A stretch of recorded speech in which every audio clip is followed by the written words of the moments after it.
आता येतोय का आवाज? हा. जय शिवराय, जय भीम मित्र. काल माध्यमांशी बोलताना लक्ष्मण हाके यांनी असं वक्तव्य केलं की आमचं मनोज जरांगे पाटील यांच्याशी वैयक्तिक कुठलंही वैर नसून आमचा त्यांच्या भूमिकेला विरोध आहे. त्यांची भूमिका काय तर ते राजकीय पद्धतीने प्रेरित झालेलं आंदोलन आहे. राजकारणासाठी ते आंदोलन करत आहे. त्याच्यावर मला एक गोष्ट अशी सांगावीशी वाटते की सन्माननीय मनोजदादा यांनी सुरू केलेलं हे आंदोलन राजकीय दृष्ट्या प्रेरित असतं तर मला सांगा, लोकसभेला या आंदोलनाचा फायदा एका विशिष्ट आघाडीला झाला, महाविकास आघाडीला झाला, हे सगळ्यांच्या आपल्या लक्षात आलं. मात्र विधानसभेला या आंदोलनाचा फायदा महायुतीला झाला. एक वेळेस एका निवडणुकीमध्ये लोकसभेला महाविकास आघाडीकडे होतो, विधानसभेला महायुतीकडे होतो. याच्यावरून स्पष्ट होतं की 18 पगड जातीमध्ये दीन, दलित, गोर, गरीब, कष्टकरी समाजाला, महाराष्ट्रातील पूर्ण मराठा समाजाला भगव्याच्या झेंड्याखाली एकत्र आणून सन्माननीय मनोजदादा जरांगे पाटील यांच्या जेव्हा लक्षात आलं की एका विशिष्ट पक्षाला आपला फायदा होतोय, तर त्यांनी माघार घेऊन दोन्ही पक्षांसोबत राजकारणातून माघार घेऊन जे त्यांच्यासोबत खांद्याला खांदा देऊन लढत होते, शेकडो तरुण या ठिकाणी फॉर्म टाकून उभे होते, त्यांना देखील आपल्या आंदोलनाला गालबोट लागेल, आपल्या आंदोलनाला राजकारणाचा वास लागेल, त्यांना देखील त्यांनी पाठिंबा दिला नाही. एवढं असताना देखील हे आंदोलन राजकीय प्रेरित आहे असं आपण म्हणत आहात. तर तुम्ही एक गोष्ट लक्षात घ्या हाके साहेब, माझी आपल्याला विनंती आहे, पुण्यामध्ये एखाद्या लायब्ररीमध्ये जाऊन बघा. एमपीएससी यूपीएससीचा अभ्यास करणारे 30 ते 35 लाख विद्यार्थी पुणे मुंबई सारख्या ठिकाणी शिक्षण घेतात. ज्यावेळी एखाद्या शासकीय नोकरीची जाहिरात निघते, वर्षभरातून 30 ते 40 जाहिराती निघतात, वर्षभरातून 30 ते 40 वेळेस फॉर्म भरावे लागतात. ज्यावेळी एखाद्या ओबीसी बांधवाच्या तरुणाला फॉर्म भरावा लागतो तर 100 रुपये घेतात सरकार, 200 रुपये घेतात सरकार. मात्र त्याच वेळी एखाद्या मराठा तरुणाला 30 ते 40 वेळा फॉर्म भरायचा असतो, 2000 रुपये, 2500 रुपये, 2200 रुपये, 3300 रुपये अशी रक्कम या ठिकाणी मोजावी लागते. म्हणून सरकारी नोकरीमध्ये 2% जागा राहिले म्हणून हे 35 लाख तरुण अभ्यास करताय. फक्त 2% जागा बघून चालणार नाही. तर या 35 लाख विद्यार्थ्यांना वर्षभरामध्ये 2-2, 3-3 हजार रुपये 30-30, 40-40 वेळेस खर्च करावे लागतात. ही परिस्थिती आज मराठा समाजाची झाली आहे. विशेष म्हणजे ज्यावेळी मराठा समाजाला आरक्षण देत होते त्यावेळी आम्ही घेतलं नाही. त्याचं कारण असं, आम्ही मोठ्या मनाचे आहे. माझ्या आजोबाच्या वडिलाकडे 50 एकरचा गट होता, मात्र माझ्या वडिलांपर्यंत येता येता आता 3 एकरचा गट राहिलाय. माझ्या वाटेला 2 एकर आलंय. आता मराठ्याच्या शेतकऱ्याच्या या ठिकाणी नागरिकाला आपल्या दोन लेकरांना 2 वेळेस शिक्षण देता येणं, दोघांना सोबत शिक्षण देता येणं अवघड झालेलं आहे. ही परिस्थिती आज मराठा समाजाची झाली आहे. म्हणून या ठिकाणी आम्ही आरक्षण मागतोय. आणि हाके साहेब, आपण स्वतःला प्राध्यापक म्हणता, आपण 2 समाजामध्ये तेढ निर्माण करण्याचं काम या ठिकाणी करत आहात. ओबीसी बांधवांमधील तरुणांना देखील माहिती आहे की आपल्या मित्राला, जो आपल्या बाजूला बसून अभ्यास करतोय, याला देखील तेवढीच संधी मिळाली पाहिजे जेवढी मला मिळाली पाहिजे. महामानव डॉक्टर बाबासाहेब आंबेडकरांनी जेव्हा हा लढा सुरू केला तेव्हा देखील 18 पगड जातींना, दीन, दलित, गोर, गरीब, कष्टकरी बांधवांना सोबत घेऊन त्यांनी हा लढा सुरू केला.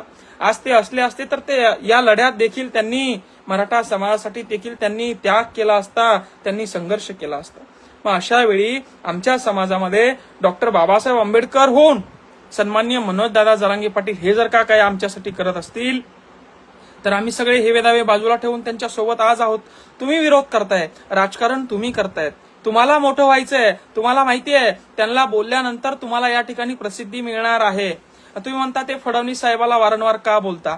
आता एकमेव आहे बघा, फडणवीस साहेब काय करतात.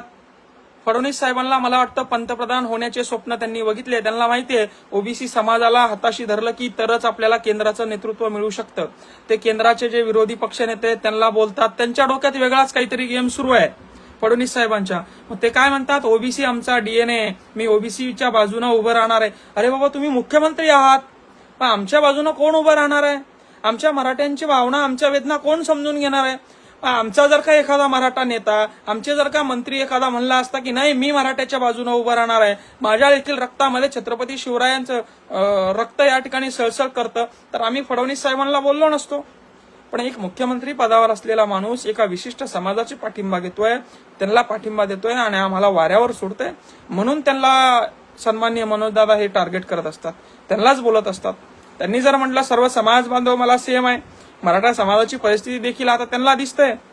सगळ्यांकडे मोबाईल आहे. एससी एसटी ओबीसी समाजाच्या सर्व तरुणांकडे मोबाईल आहे. कोणी आता मागे राहिलेलं नाही. सगळ्यांना सगळं समजतंय. पण मात्र हाके साहेबांसारखे प्राध्यापक साहेब, मी तुम्हाला हात जोडून विनंती करतो की आमच्या लेकरा बाळांच्या ताटामध्ये माती या ठिकाणी कालवू नका. आम्हाला जे ओबीसी प्रमाणपत्र काढायचंय की ग्रामपंचायत मध्ये निवडणुकीला उभं राहून तुमच्या जागेवर डल्ला मारण्यासाठी नव्हे, तर जी आम्हाला फीस भरावी लागते 2500 रुपये, ती 100 रुपयावर यावी. वर्षभरामध्ये जे 40 फॉर्म आम्ही भरतो, 25 3 हजार रुपये भरतो, ते 100 रुपये भरण्यासाठीचा हा अट्टास आहे. याला कुठलाही राजकीय वास नाहीये, याला कुठलाही राजकीय द्वेष या ठिकाणी नाही, तो आपण पसरवत आहात. ओबीसी बांधवांचा आम्हाला या ठिकाणी पाठिंबा आहे. त्यांना आमची परिस्थिती माहिती आहे. राजरत्न आंबेडकर साहेब, जे भारतरत्न डॉक्टर बाबासाहेब आंबेडकर यांचे पंतू, यांनी देखील या ठिकाणी पाठिंबा दिलाय. सन्मान्य प्रकाश आंबेडकर साहेब यांनी देखील पाठिंबा दिलाय. एवढंच काय, तरुण तडफदार कार्यकर्ते ओबीसी समाजाचे दीपकभाई केदार हे देखील सन्मान्य मनोजदादा यांच्या पाठीला पाठी लावून, खांद्याला खांदा लावून या ठिकाणी लढताय. मात्र एकमेव हाके साहेब तुम्ही आहे जे दोन समाजामध्ये तेढ निर्माण करण्याचं काम करत आहे. आपण एकदम सभ्य भाषेमध्ये काल सांगितलं की माझा जरांगे पाटलांना काही विरोध नाहीये, त्यांच्या भूमिकेला विरोध आहे. तसं आम्ही देखील सभ्य भाषेत सांगतो, आमचा तुम्हाला काही विरोध नाहीये. तुम्ही जे बोलता आमच्या नेतृत्वाबद्दल त्याचं देखील आम्हाला या ठिकाणी वाईट वाटतं. तुम्हाला विनंती आहे की आम्ही शांततेत जाणार आहोत. जसं डॉक्टर बाबासाहेब आंबेडकरांनी शांततेमध्ये संघर्ष करून या ठिकाणी आरक्षण मिळवून घेतलं, त्याच पद्धतीने शांततेत जाऊन या ठिकाणी आम्ही कार्यक्रम करणार आहोत. तुम्ही आम्हाला बोलू नका, आमच्या नेतृत्वाला देखील बोलू नका. तुम्ही तुमच्या मागण्या, तुम्ही तुमच्या मांडण्या मुख्यमंत्री साहेबांपर्यंत पोहोचवा. तुमच्यासाठी मुख्यमंत्री साहेब आहेत ना. मुख्यमंत्री साहेबांनी सांगितलंय ना की ओबीसी समाज हा आमचा डीएनए, पण ओबीसी समाजाला देखील, तरुणांना देखील माहितीये की मराठा समाजाच्या तरुणांना देखील आरक्षणाची गरज आहे. आज हा भारत विकसित होत असताना सगळ्यांना समान म्हणून या ठिकाणी दर्जा देणं हे गरजेचं, हे त्यांच्या देखील लक्षात आले. आणि म्हणून 2 लेकरं असताना एका लेकराला शिकवतं शेतकरी आमचं आणि एका लेकराला चारा पाणी शेणपाणी करण्यासाठी घरी ठेवतं. 2-2 एकरमध्ये कुट्ट्या करत पोरं आमचे हिंडत आहे. आमच्या पोरांना काही काम नाही. टमाटा लावलं, टमाट्याला भाव राहत नाही. गोबी लावलं, गोबीला भाव राहत नाही. मिरची लावलं, मिरचीला भाव राहत नाही. आणि 2 एकरमध्ये काय लावणार आहे? एखादी गाय म्हैस सांभाळली तर 1 एकरमध्ये त्याला ऊस ठेवावं लागतं, नाही तर चारा ठेवावं लागतं. मग त्या 1 एकरमध्ये त्याला अजून काय उत्पन्न येणार आहे? त्या गायीच्या दुधावर त्याचं घर चालतं. मग शिक्षणासाठी पुन्हा स्पर्धा परीक्षेसाठी सिटीमध्ये गेले तर त्याला खर्च येतोय. हा खर्च येऊ नये म्हणून प्रामाणिकपणे सुरू असलेला हा लढा आहे. म्हणून सन्माननीय मनोजदादा जरांगे पाटील यांच्यासोबत आम्ही आहोत. निवडणुकीच्या वेळी जे काही झालं ते सगळं सोडून समाज म्हणून आम्ही एकत्र आलेलो आहोत. म्हणून कोणीही प्रश्नचिन्ह निर्माण करू नये. आपल्याला मुंबईला जायचंय आणि पूर्ण ताकदीनं जायचंय, एवढंच एक सांगतो. जय जवान जय किसान. धन्यवाद मित्र.